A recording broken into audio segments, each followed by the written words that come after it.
너희 안에 이 마음을 품으라. 곧 그리스도 예수의 마음이니 그는 근본 하나님의 본체시나 하나님과 동등됨을 취할 것으로 여기지 아니하시고 오히려 자기를 비워 종의 형체를 가지사 사람들과 같이 되셨고 사람의 모양으로 나타나사 자기를 낮추시고 죽기까지 복종하셨으니 곧 십자가에 죽으심이라. 이러므로 하나님이 그를 지극히 높여 모든 이름 위에 뛰어난 이름을 주사 하늘에 있는 자들과 땅에 있는 자들과 땅 아래에 있는 자들로 모든 무릎을 예수의 이름에 꿇게 하시고 모든 입으로 예수 그리스도를 주라 시인하여 하나님 아버지께 영광을 돌리게 하셨느니라. 아멘. 아멘. 주일 설교단에서는 무려 7주 만에 여러분들 앞에 서게 됐습니다. 제가 강사, 목사 같지 않으십니까? 그런 생각이 좀 드실 것 같아요. 그 중에서 지난 2주 동안은 아프리카, 케냐에 다녀왔고 금요일 저녁에 도착했습니다. 아프리카에서 참 많은 것을 보고 많은 것을 생각하게 되었는데 오늘 설교를 시작해서 앞으로 몇 주간 그런 얘기들을 또 풀어내도록 하겠고요. 아프리카의 대부분의 나라들은요 원래 나라가 아니었고 그 원주민들, 부족들이 살던 땅을 서구 열강들이 들어가서 자기들이 다스리기 편하도록 이렇게 획을, 경계선을 그은 것이 지금 나라가 된 곳이 참 많습니다. 케냐도 그런 나라예요. 그래서 우리나라 경상도, 전라도, 충청도 이렇게 어떤 지역 감정, 사람들 사이에 서로 자기를 구별하는 이런 것들은 될 것도 아닐 정도로 부족 간에 전쟁을 하고요. 서로 간에 막 원수가 되고 죽이고 별의별 일을 다 하는, 그리고 전혀 생김새도 다른 그런 사람들이 모여 살고 있는 곳입니다. 저는 박보영 목사님과 계속 같이 다니진 않았고요. 4박 5일 정도를 따로 떨어져서 북쪽 지방을 다녔습니다. 이원철 선교사님 계신 모얄레라는 곳에 2박 3일, 그리고 코어 최인호, 최원호 선교사님하고 아무 상관이 없는 분인데 하여튼 최인호 선교사님이 계신 코어라는 곳에서 또 2박 3일을 보냈습니다. 코어라는 곳은 렌딜레 부족이라는 사람들이 사는 곳이에요. 이 사람들은 성경에 나오는 구스 족속들의 후예입니다. 여러분, 모세가 구스 여인과 결혼했다는 얘기 출애굽기에서 보셔서 아시잖아요. 왜 모세가 구스 족속들과 결혼을 했을까 봤더니 이 사람들의 특징이 있는데 외모가 참 뛰어납니다. 흑인답지 않게 굉장히 아름답고 잘생겼어요. 그리고 또 비율이 좋습니다. 그 사람들이 비율이라는 것을 신경 쓸지는 모르겠지만요, 소위 말하는 팔등신들이 그렇게 많이 있어요. 머리가 왜 조망마다는 말 우리 많이 하잖아요. 정말 그 사람들 머리가 작고 아주 비율이 좋습니다. 거기를 다녀와서 이제 박 목사님과 그 제자 목사님들과 다시 이제 만나게 되었는데, 케냐 한인교회에서 심우하는 김성준 목사님하고 거기 갔다 온 이야기를 했습니다. 그리고 왜 소위 말하는 자학 개그라는 걸 제가 했어요. 케냐 거기 그 코어에 갔더니 사람들이 다 8등신이더라. 나는 거기다 대니까 4등신이더라. 이렇게 얘기를 했어요. 그랬더니 김성준 목사님이 거기에 한 수를 더 떠갖고 이렇게 얘기합니다. 목사님 4등신이세요? 저는 그냥 등신이에요. 세상은요, 사람을 이렇게 여러 가지로 이렇게 분류합니다. 이렇게 8등신, 6등신 해가면서 사람들의 체격을 분류하고요. 그리고 배운 사람, 못 배운 사람, 가진 사람, 못 가진 사람, 이렇게 여러 가지로 사람들의 가치를 그렇게 매깁니다. 그러나 하나님 앞에는 딱 두 종류의 사람밖에 없습니다. 믿는 사람과 믿지 않는 사람. 더 적나라하게 얘기하면 천국 가는 사람과 지옥 가는 사람, 두 부류의 사람밖에는 없습니다. 누가 천국에 가게 될까요? 제가 코어 지방에서 음식을 나눠주면서, 식량을 나눠주면서 한 10분, 15분씩 복음을 전하는 그런 일을 한 6군데에서 했습니다. 그 사람들을 보니까 어떻게 복음을 전해야 될지 감이 잡히지를 않아요. 그래서 하나님 앞에 기도하고 하나님께서 지혜를 주셔서 제가 그들에게 이런 말을 했습니다. 미국에 가면 제 집이 있습니다. 제 집에는 저와 저희 식구들밖에는 마음대로 저희 집에 들어올 수가 없어요. 만약에 어떤 사람이 자기 마음대로 우리 집에 들어오면 그 사람은 무단 침입으로 감옥에 갈 수 있습니다. 그런데 제가 어떤 사람을 데리고 저희 집에 들어가면 그 사람은 얼마든지 우리 집에 있어도 괜찮습니다. 우리는 하나님 앞에 죄인이라 하나님의 집인 그 천국에 절대로 들어갈 수 없는데, 그래서 하나님께서 직접 종의 형상을 입고 우리와 같은 육신을 입고 오셔서 예수님을 영접하는 그 사람을 데리고 그 아버지 집에 갈 수 있도록 그분이 우리 가운데 오셨습니다. 그분이 바로 예수 그리스도십니다. 이렇게 전했습니다. 여러분, 이 말씀을 가지고 생각해 보시기 바랍니다. 누가 천국을 가게 될까요? 예수 그리스도께서 그 안에 계신 그 사람이 바로 천국에 들어갈 수 있습니다. 예수님이 그 안에 계시면 오늘 본문의 말씀처럼 예수님의 마음이 우리 가운데 같이 하십니다. 너희 안에 이 마음을 품으라 곧 그리스도 예수의 마음이니. 이렇게 말한 바울의 말이 바로 그런 뜻입니다. 예수님이 그 안에 계시다는 것은요, 예수님의 마음이 그 안에 계시다는 것은 예수님의 인격이 그와 함께 한다는 이야기입니다. 이것은 두 사람이 함께 사는 것과 같습니다. 예수님이 우리 안에 계시다고 해서 우리의 인격이 다 없어지고 그냥 저절로 예수님처럼 살게 되는 것이 아니라, 육체의 소욕은 성령을 거스리고 성령은 육체를 거스린다고 하는 말씀처럼 우리 안에서 계속해서 예수님의 인격과 나의 인격이 부딪히게 되는 것입니다. 여러분, 똑같은 아이가요, 어떤 부모 밑에서 자라냐에 따라서 전혀 다른 아이로 자라게 되는 것을 봅니다. 우리 박보영 목사님 한국의 그 사택에 가면 어린 아이들이 있는데 정말 그 아주 악하고 험악하게 사는 부모 밑에서 자라서 처음 올 때는 도대체 3살, 4살짜리가 할 수 있는 말이 아닌 그런 온갖 저주와 욕들을 그렇게 뱉어내는 아이가 거기서 2년, 3년 이렇게 살게 되면 전혀 다른 아이로 바뀌는 모습을 보게 된다고 합니다. 남녀가 부부로 만나서 같이 살면요, 얼마만큼 살았느냐 세월에 따라서 또 어떤 사람과 살았냐에 따라서 그 사람의 인격이 서로를 향해서 바뀌어가는 것을 보게 됩니다. 하물며 우리를 구원하신 하나님께서 우리 안에 예수님의 마음을 가지고 임하여 계신데, 그분을 영접하고 하늘을 향해 걸어가는 사람이 그 마음에 아무런 변화도 없고 그 삶이 예전 그대로 있다는 것이 과연 말이 되겠느냐는 것이죠. 제 말을 오해하지 마시기 바랍니다. 우리가 예수님의 마음을 온전하게 가지고 예수님처럼 살아야 천국 간다는 말은 아닙니다. 다만 예수님께서 내 안에 계시면 날마다 조금씩이라도 예수님을 닮아 변하지 않겠습니까? 내 인격이 예수님을 닮아가면 당연히 내 삶이 변하지 않겠습니까? 지금 그런 이야기를 하는 거예요. 만약에 그렇게 되지 않는다면 그것으로 말미암아 마음에 심한 괴로움이 있지 않겠냐는 것이죠. 적어도 이런 것은 있어야 내가 예수님이 내 안에 계신 사람이고 예수님의 마음을 품은 사람이고, 즉 구원받아서 천국에 가는 사람이라는 증거라는 것입니다. 그런데 어떤 사람은 내가 예수님을 믿으면 아무것도 별로 변하지 않아도 자기가 예수님의 피로 거룩해져서 죽으면 저절로 천국 간다, 이것이 구원이다 라고 생각하시는 분들이 있습니다. 코어에 갔더니요, 좀 민망한 말씀이지만 어떤 부락에 가니까 여성들이 상의를 입지 않고 삽니다. 나이 드신 분만 그렇게 하는 게 아니라 젊은 여성들도 그렇게 하고 살아요. 그런데 거기서 1시간 반만 차를 타고 나가면 도시에 나가게 되거든요.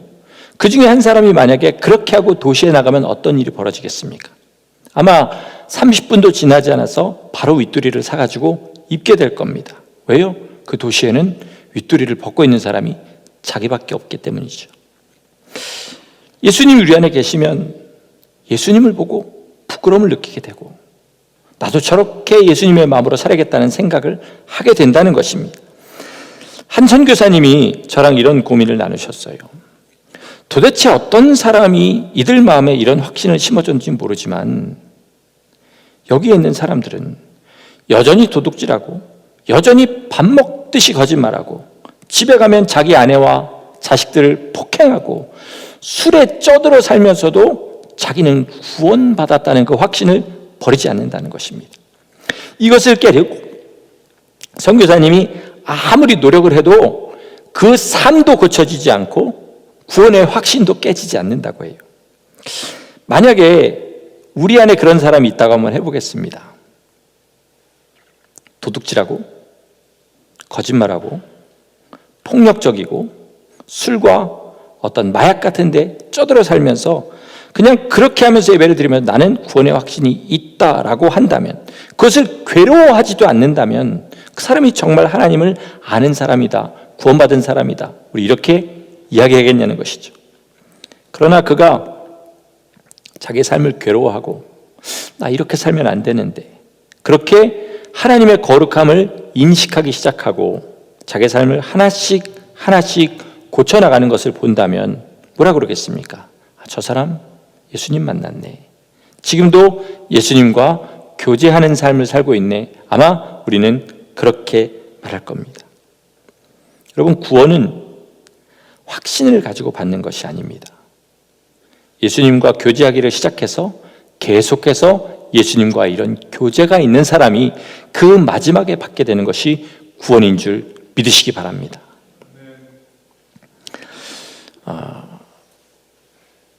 예수님이 내 안에 계시면요, 마음이 괴롭습니다.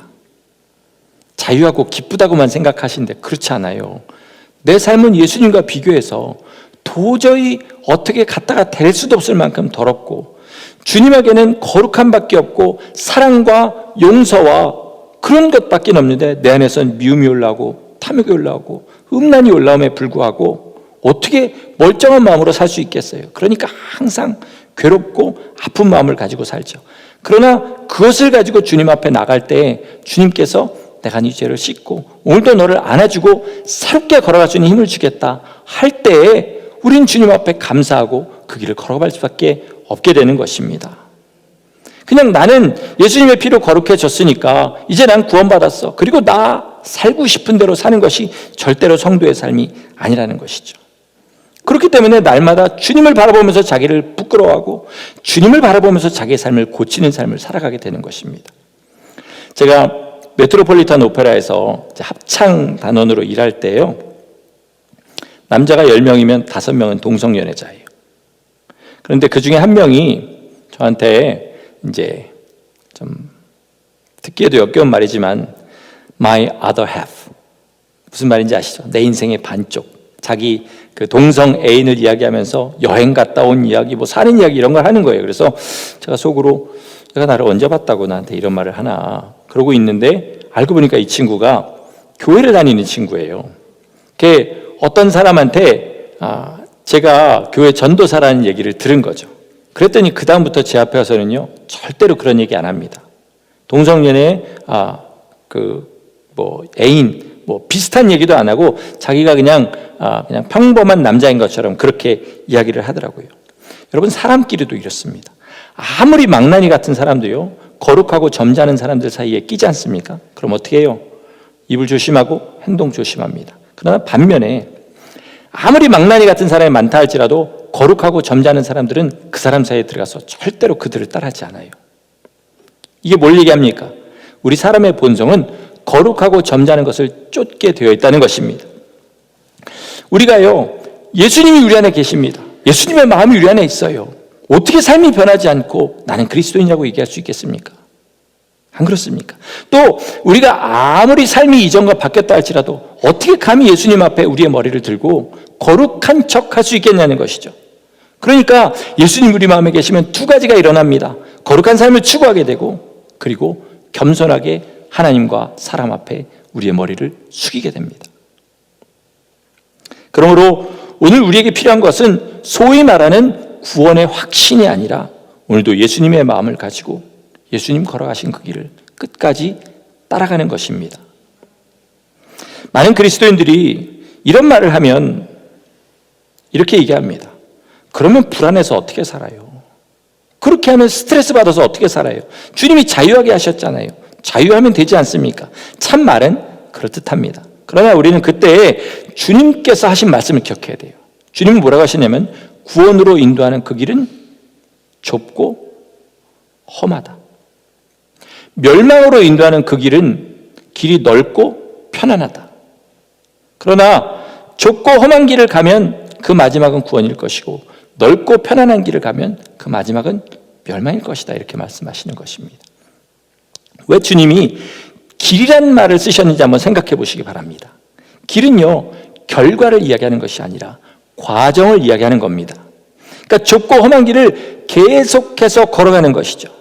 내 마음이 원하지 않고 불편하고 그리고 내가 하고 싶은 일을 하지 못한다 할지라도 주님이 걸어가신 그 길이기 때문에 끝까지 따라가면 그 마지막은 구원이라는 것입니다. 그러나 입으로는 믿음을 달고 살면서 결국 세상 사람들이 가는 그 길을 끝까지 그렇게 편안하게 죄 지으면서 탐욕을 따라 살면서 음란을 따라 살면서 그리고 미워하는 사람 미워하면서 원수 삼고 살면서 그 길을 나는 믿음이라고 걸어가면 그 마지막은 아무리 자기가 믿음을 주장해도 멸망일 수밖에 없다는 것입니다. 그러니까 우리가 매일매일 주님의 마음을 품고 자기 마음이 주님의 마음과 다른 것을 발견하고 주님을 따라 사는 삶이 끝까지 있을 때 그 마지막이 어떻게 되냐면 구원이라는 것입니다. 이 믿음을 가지고 우리가 작은 것이라도 순종해서 나를 고치고 나가지 않습니까? 그러면 주님께서 반드시 증거를 보여주셔요.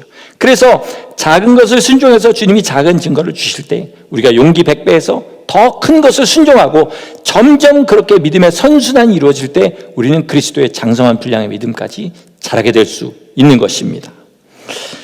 모얄레에 가서 이원철 선교사님이 최근에 세운 그 학교를 들렸어요. 락기라는 곳인데 케냐의 최북단 모얄레에서도 비포장도로를 타고 1시간 정도를 달려야 나오는 그런 학교였습니다. 전기와 수도가 들어오지 않아요. 딱 하나 거기서 할 수 있는 일이라면 뭐냐면 라디오를 들을 수 있습니다. 그것 빼고는 아무런 문명의 혜택이 없는 곳입니다. 그곳에 이원철 선교사님이 학교를 세우고 초등학교를 세우고 왜 10몇 년 동안 지금 세우신 그 고등학교 있지 않습니까? 거기 졸업생 중에 믿음이 좋은 학생들, 졸업생 중에 믿음이 좋은 청년들을 그곳에 선생님으로 그렇게 갖다 놨어요. 이 청년들은 그 오지에서 3개월, 6개월, 1년 동안 나오지도 않고 거기서 먹고 자고 하면서 아이들을 복음으로 가르치고 그러는 믿음의 청년들이었습니다.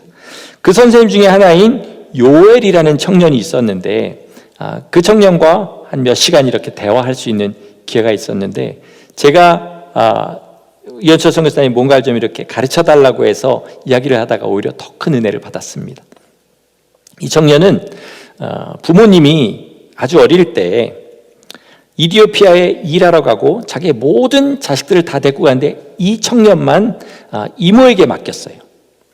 자기 온 가족은 모슬림인데 이 이모는 그리스도인이었습니다.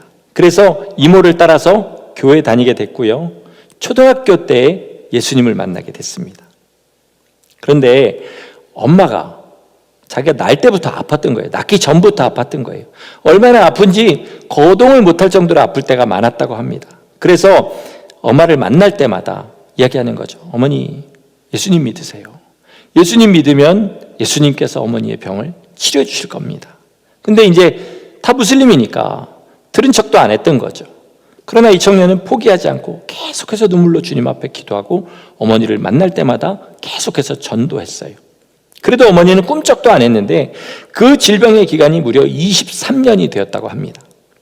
그러다 나중에는 이제 죽기 일보 직전이 된 거예요. 그래서 이 청년이 요엘이 엄마 앞에서 막 울면서 예수님 믿으시라고, 예수님 믿으면 엄마 살아날 수 있다고 계속해서 전했는데 그 기도를 하나님께서 들으셔서 이 어머니가 예수님을 영접하게 됐습니다.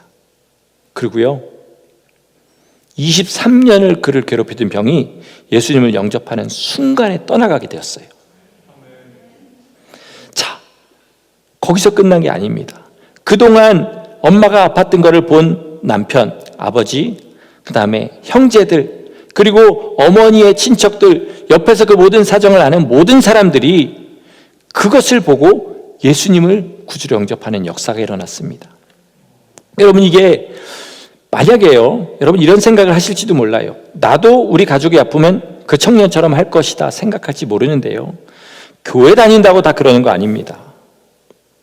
이 청년이 그 안에 예수님의 마음이 있기 때문에, 예수님의 눈으로 자기 엄마를 바라봤기 때문에, 끝까지 믿음의 눈으로 자기 엄마를 바라봤기 때문에 계속해서 엄마한테 복음을 전할 수 있었고, 그 엄마가 예수님을 영접하게 되고, 많은 사람들이 예수님의 역사하심을 보고 그리고 예수님을 구주로 영접하게 된 것입니다.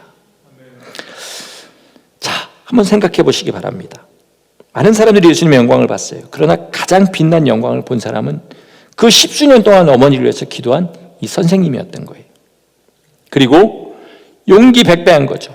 믿음이 충만하게 그 안에 들어간 거죠. 그리고 어떤 사람에게 예수님을 증거해도 강력하게 전할 수 있는 그 간증거리가 자기 안에 생기게 된 겁니다. 그러니까 이 청년이 사람들을 대고 예수님을 전할 때, 우리 어머니가 이렇게 아팠는데 내가 10수년간 엄마를 위해서 계속해서 기도했더니 우리 어머니가 예수님을 영접하는 순간에 그 병이 나았다. 그리고 증인들이 지금 지천에 깔려 있으니까 한번 물어봐라. 이렇게 전할 때에 사람들은 그 청년의 복음 전파하는 것을 듣고 예수님을 영접하는 역사가 일어나게 되는 것입니다. 여러분, 예수님의 마음을 품고 순종하심으로 말미암아 이런 강력한 간증들이 여러분의 삶에 하나씩 둘씩 늘어나가시기를 예수 이름으로 축원합니다. 정말 주님의 마음을 가지고 순종해서 주님의 영광을 드러낼 때 뭐예요? 복음이 실제가 되는 겁니다. 예수님의 마음이 내 안에 점점 더 이루어지게 되는 것이죠. 그러기 위해서는 자기를 죽여야 됩니다. 오늘 본문 말씀에서 자기를 죽인다는 것이 무엇인지를 주님께서 알려주십니다. 예수님이 원래 뭐라 그러셨어요? 하나님과 동등하신 분이다. 하나님이시라는 거죠. 그런데 하나님과 동등됨을 취할 것으로 여기지 아니하시고 자기를 낮춰서 종의 형체를 가지고 이 땅에 사람의 모양으로 나타나셔서, 사람 중에서도 가장 낮은 사람으로 나타나셔서 죽기까지 아버지께 복종하심으로 말미암아 하나님 아버지 앞에 영광을 돌리게 하셨습니다. 그래서 그 영광이 영원한 당신의 영광이 되었다는 것입니다. 이 죽음이 우리 가운데 있어야 되는데 이게 어렵습니다. 우리 안에 이런 자의식들이 있어요. 나는 배운 사람이야. 나는 부자야. 나는 외모가 뛰어나. 나는 달란트가 많아. 이런 생각들을 가지고 거기에 합당한 대접을 다 받으려고 하는 것이 지금의 교회입니다. 그러나 하나님께서 내가 하나님의 원수로 행할 때 아들의 핏값으로 나를 사셨다. 그러므로 나는 모든 사람의 종이라는 마음이 우리 가운데 있어야 됩니다. 믿음이 성장한다는 것은 뭐냐면요, 사람들 앞에 고개를 빳빳하게 세우는 것이 아니라 나보다 믿음이 연약하고 나보다 세상에서도 지위가 낮고 볼 때 아무것도 아닌 사람 그 밑에 얼마든지 들어가서 그 사람을 주인처럼 섬길 수 있는 사람이 되는 것입니다. 하나님 나라가 예수님의 능력 위에 세워졌습니까? 예수님의 죽음과 겸손함 위에 세워졌습니까?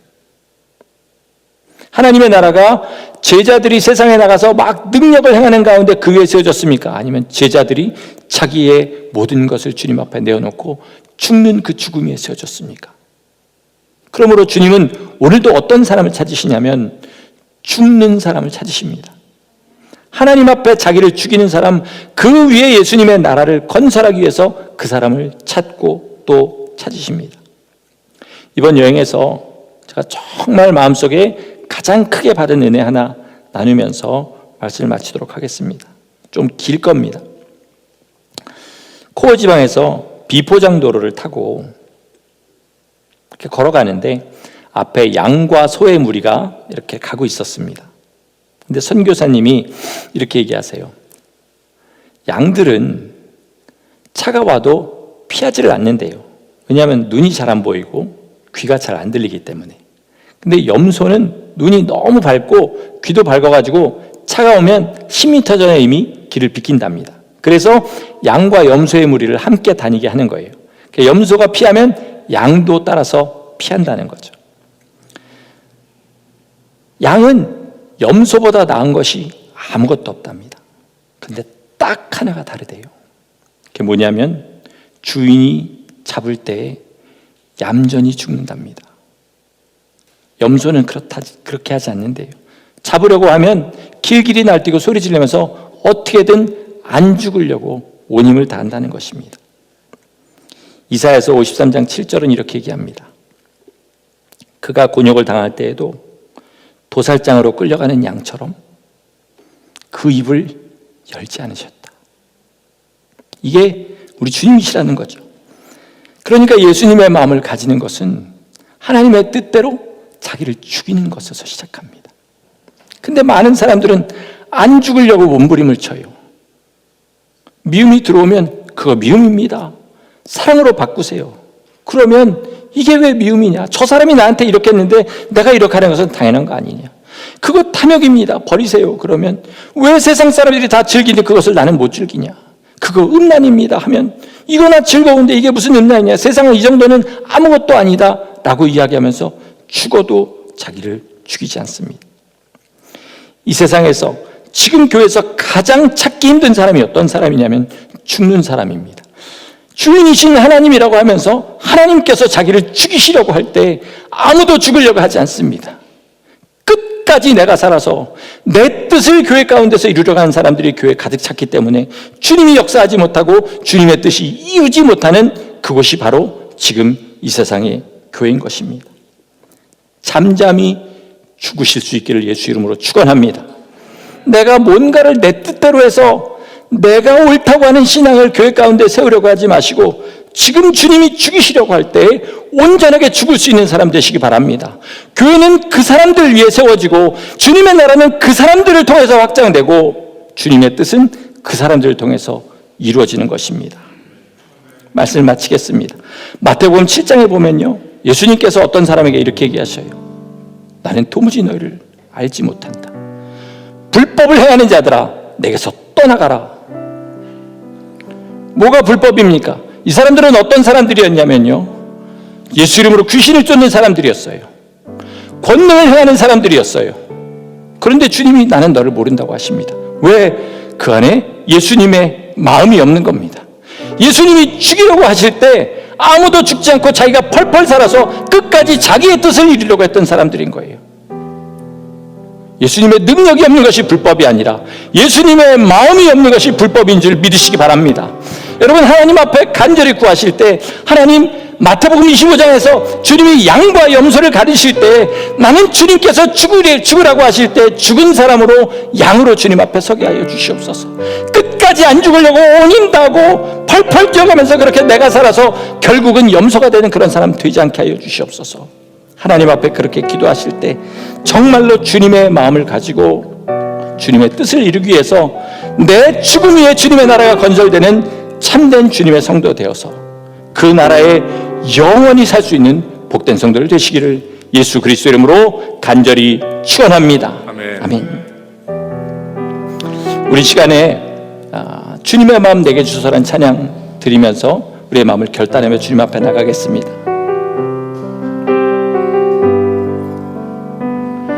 보소서 주님 나의 마음을 선한 것 하나 없습니다. 그러나 내 모든 것 주께 드립니다. 사랑으로 안으시고 날 새롭게 하소서. 보소서 주님, 보소서 주님 나의 마음을 선한 것 하나 없습니다. 그러나 내 모든 것 주께 드립니다. 사랑으로 안으시고 날 새롭게 하소서. 주님 마음 내게 주소서. 주님 마음 내게 주소서. 내 아버지 주님 마음 내게 주소서. 나를 향하신 주님의 뜻이 이루어지도록 주님 마음 내게 주소서. 보소서 주님, 나의 마음은 선한 것 하나 없습니다. 선한 것 하나 없습니다. 그러나 내 모든 것 주께 드립니다. 그러나 내 모든 것 주께 드립니다.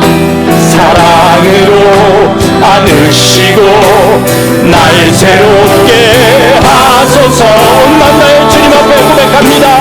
주님 마음 내게 주소서. 내 아버지 주님 마음 내게 주소서.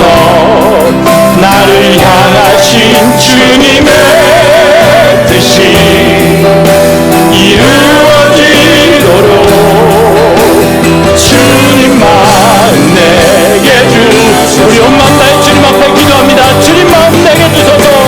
주님 마음 내게 주소서. 내 아버지 주님 마음 내게 주소서. 나를 향하신 주님의 뜻이 이루어지도록 주님 마음 내게 주소서. 주님 마음 내게 주소서. 다시 한번. 주님 마음 내게 주소서. 여러분, 이 시간에 우리 주님 앞에 간절한 마음으로 기도하겠습니다. 그렇습니다. 우리 안에는 선한 것이 하나도 없습니다. 주님은 나를 위하여 십자가 고난 당하셨는데 나는 작은 것 하나에도 죽지 않으려고 발버둥을 치는 죄인입니다. 하나님, 그러나 주께서 주의 마음을 내게 주실 때, 주께서 왜 십자가에 죽으셨는지 그 마음을 우리에게 알게 하실 때 하나님, 우리도 그 길을 걸어갈 수 있을 줄 믿습니다. 주님의 마음을 우리에게 허락하여 주시옵소서. 주님의 마음을 우리에게 허락하여 주시옵소서. 우리 다 같이 주님의 이름 한번 부르고 간절한 마음으로 주님 앞에 기도하며 나가시겠습니다. 주여, 주님의 마음을 내게 주시옵소서. 십자가의 고난이랄지어도 하나님 아버지 담당해 주신 그 마음을 우리에게 허락하여 주시옵소서. 예수님의 마음을 품게 하시고 하나님 아버지 이 세상이 가는 그 더럽고 추악한 길을 걸어가지 않게 하여 주시옵시고, 주님의 마음 가지고 죽음을 향하여 하나님 아버지 예수님을 위하여 나를 죽이고 십자가를 지는 그 삶을 살도록 주님 역사하여 주시옵소서. 예수님의 마음 품게 하시고 내가 먼저 죽게 하시고 내가 먼저 하나님 아버지 남들보다 낮아지는 삶이 살게 하셔서 내가 낮아진 그곳에 주님의 선을 세우시고 주님의 거룩한 일을 이루시는 주님의 복된 일에 있게 하여 주시옵소서. 우리 하나님 인도하여 주시기를 간절히 소원합니다. 하나님 역사하여 주시고 그 마음 품고 이 세상을 살아가는 자가 되도록 인도하여 주시옵소서. 주의 마음이 우리의 가운데 있게 하여 주시옵소서. 너희 안에 이 마음을 품으라. 그리스도의 마음이니 그는 근본 하나님의 본체시라. 하나님과 동등됨을 취할 것을 의지하지 하시고 자기를 위해 종의 행태를 가지고 이 땅에 나타나셨으니 하나님 아버지 앞에 죽기까지 복종하셨습니다. 하나님 아버지, 이것으로 말미암아 우리가 주님 앞에 나가는 자가 주님 역사하여 주시옵소서. 하나님, 우리 가운데 주님 마음 내게 주소서. 거룩하신 하나님, 우리 안에 예수님의 마음을 품게 하여 주시옵소서. 돈을 쫓고 명예를 쫓고 쾌락을 쫓아가는 이 세상에서 우리는 오직 주님을 닮는 것이 우리의 삶의 목적이 되는 성도 되게 하여 주시옵소서. 입술로는 천국을 말하고 몸은 땅의 즐거움을 쫓아 사는 이 모순이 우리 가운데 온전히 지어지게 하여 주시옵시고 온몸이 하나 되어 천국을 향하여 달려가게 하여 주시옵소서. 주님 앞에 우리의 자아가 온전히 죽기를 소원합니다. 양과 같이 순순히 죽는 순종의 사람들 되게 하여 주시옵시고 우리의 죽음 위에 주님의 나라가 건설되는 거룩한 축복을 허락하여 주시옵소서. 이 믿음 가지고 주님 앞에 물질을 드렸습니다. 하나님 흠양하여 주시고 우리의 물질뿐만 아니라 우리의 삶의 전부를 주님 앞에 드리는 성도의 삶 살게 하여 주시옵소서. 이제는 우리 같은 죄인들을 위하여 십자가 고난 당하실 때 도살장에 끌려가는 양과 같이 묵묵히 그 입을 열지 않으신 우리 주님의 크신 은혜와 우리 같은 죄인들을 오늘도 인도하여 주시고 아들의 사랑 가운데 붙잡아 주시는 하나님의 극진하신 사랑과 예수님의 마음을 가지고 우리 가운데 오셔서 주님의 그 길 걸어가게 하시는 성령의 내주 교통하심이 주님의 마음을 가지기 원합니다. 주께서 걸어가신 그 좁은 길을 끝까지 따라가기를 원합니다. 하나님 앞에 작정하고 기도하는 모든 무리들 가운데 이제로부터 영원까지 함께 하시기를 간절히 축원하옵나이다. 아멘.